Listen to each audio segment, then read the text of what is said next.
Hey, in this video, which is the series of whys, we're going to talk about why the foot position is on the ground and why the knee is flexed. I've covered this before, but you don't want to miss this one because we're going to talk about the spatial relationship of the single plane. So there's no better feeling knowing that when you wake up in the morning to go play golf, so that you're going to play well. There's no better feeling of hitting good golf shots down the fairway. So my mission today is to help as many people as possible wake up every day feeling good that they're going to go out there and play great because of the single plane swing. So one of the things you know about the single plane swing and what I teach is I want the trail foot on the ground. But it's funny because I don't just want the trail foot on the ground. I want what the trail foot on the ground produces. I want the why behind it. I want what it's doing. And so those of you who are like, well, I can't keep my foot on the ground, you're not getting the benefit of keeping the foot on the ground. So let's talk about why do I want the foot on the ground. But the other thing too is, it's not just that I want the trail foot on the ground, it's I want the lead knee flex. See, there's two things that go with it. It's not just keep your foot on the ground and it doesn't matter what else happens. It's what these two things produce in the mechanical motion of the pelvis. Now, this is where it gets very interesting because this is the domino effect, right? Because let me ask you a question, and you know this as well as I do. What happens to your feet happens to your knees, happens to your pelvis. Well, then it happens to your midsection, to your torso, then your hands. It's all kind of domino affecting up through the body. So what you do with your lower body affects what happens with your upper body. So if you get this wrong down here, you've got to make up for it somewhere else. And I'm not saying that you can't make up for it. I'm not saying that if my foot comes up, I hit every shot bad. I'm not saying that, because I can get the club still square to the golf ball even when I make bad swings. But what I'm saying is, and this is a comment that Mo used to mention to me all the time. And this was kind of the Mo wisdom that he would share with me when we would practice. He would say, give yourself a chance. Give yourself a chance. You know what that means? Is play the odds. Make sure that no matter what you do, that you've given yourself your best chance to be successful. Why take the risk if you don't have to? So when I keep my foot on the ground and my knee flex, the same thing I want you to do with your single plane swing, I'm creating the best chance for you to get the club to impact. Let me explain.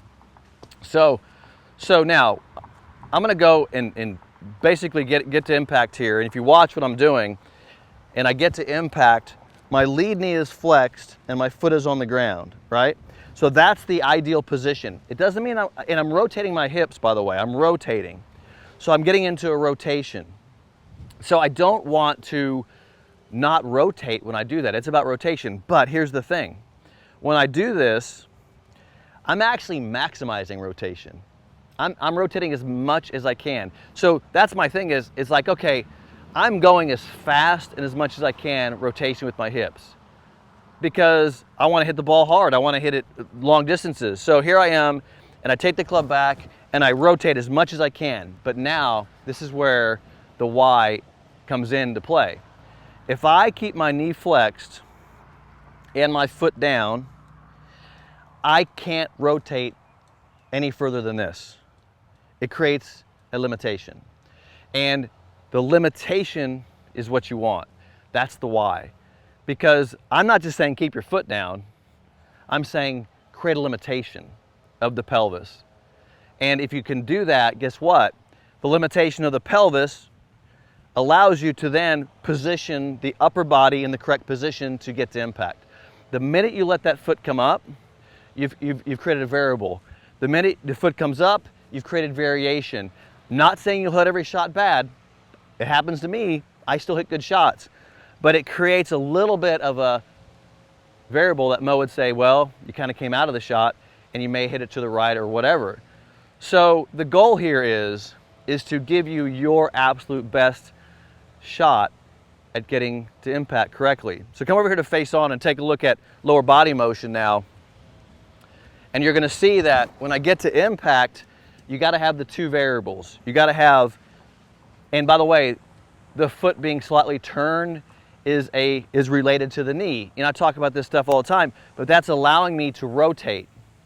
See, the foot rotation, knee flex, pelvis rotation, foot down, that combination of variables right there allows me to then return to impact in the same amount of rotation every single time, which allows this to get consistent.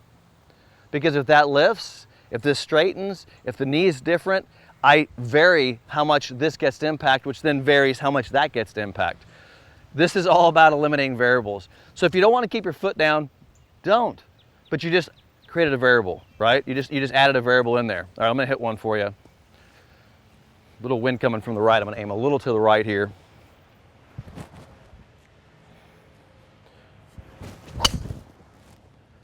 And so watch. So what I did on that, and I hit that perfectly down the right side. Back, impact, foot's down, release, foot down, lift it up. So it's down, it's from here to here. You're getting consistency. That's the point. From here to there, from here to there, you're getting consistent. And by the way, where else do you want to be more consistent than from here to here, where the club squares through the ball? Hey, thanks for joining me today. We're going to go into the Y's, upper body Y's, arms, hands position of the single plane swing. Don't forget, click the bell icon, give me a thumbs up. I'll see you in the next video.